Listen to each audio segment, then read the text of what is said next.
فیصل آباد کا حضرت علامہ احسن طلحہ جلالی نے ایک روز کا دورہ کیا اور جامعہ نعمان بن ثابت میں جمعۃ المبارک کا خطبہ پڑھایا۔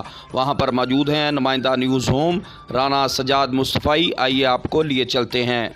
جی بالکل، اس وقت میں موجود ہوں جامعہ نعمان بن ثابت رضی اللہ تعالیٰ ادارہ میں۔ یہاں پر آج لاہور سے تشریف لائے خصوصی طور پر علامہ طلحہ احسن جلالی صاحب۔ ان سے بات کرتے ہیں، آج انہوں نے خطبہ جمعہ بھی دیا ہے اور ان سے بات کرتے ہیں آج کیسا رہا جی آپ کا۔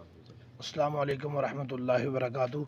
جی الحمدللہ، جہاں میں آج شرکت کی سعادت حاصل کی ہے جامعہ نعمان بن ثابت میں، قبلہ حضرت پیر محمد اشرف شاد ترابی صاحب حفظ اللہ تعالیٰ کی دعوت پر، تو یہاں کے لوگوں کی محبت احباب کا پیار دیکھ کر بڑی دلی طور پہ مسرت ہوئی، اور خصوصاً جو حضرت کی تربیت ہے، عقیدہ کے لحاظ سے لوگ بڑے باشعور ہیں اور اپنے عقیدہ سے واقف ہیں اور مسلک حق اہل سنت و جماعت کی اذان دے رہے ہیں۔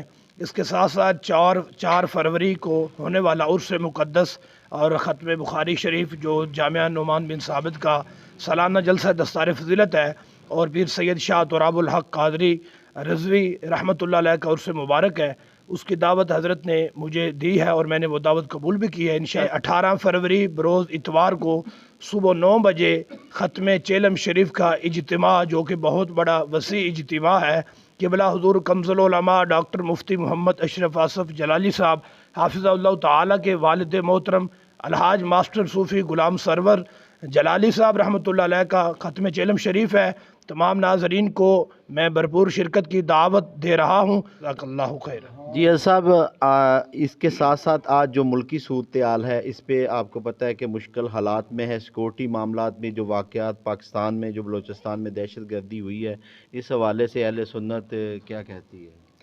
جی، ہمارے ملک کی جو صورتحال ہے اور دہشت گردی دن بدن جو عروج پہ جا رہی ہے، اور خصوصاً مسلک کے حق اہل سنت و جماعت کو جگہ جگہ پہ ٹارگٹ کیا جا رہا ہے، میں اداروں سے یہ جو ہے ریکویسٹ کروں گا کہ دہشت گردوں کا قلع کما کیا جائے اور اہل سنت کے جو جید علماء کرام ہیں ان کو سیکیورٹی فراہم کی جائے۔ رب العزت ملک پاکستان کے اندر نظام مصطفیٰ صلی اللہ علیہ وسلم نافذ فرمائے اور کوشش کرنے والوں کو اور ہم سب کو اس معاملے میں کامیابی اور کامرانی عطا فرمائے۔ بالکل، ان کا یہی کہنا تھا کہ پاکستان میں جب تک نظام مصطفیٰ صلی اللہ علیہ وسلم کا نفاذ نہیں ہو سکتا، اس وقت تک پاکستان کی خوشحالی اور ترقی نہیں ہو سکتی۔ جی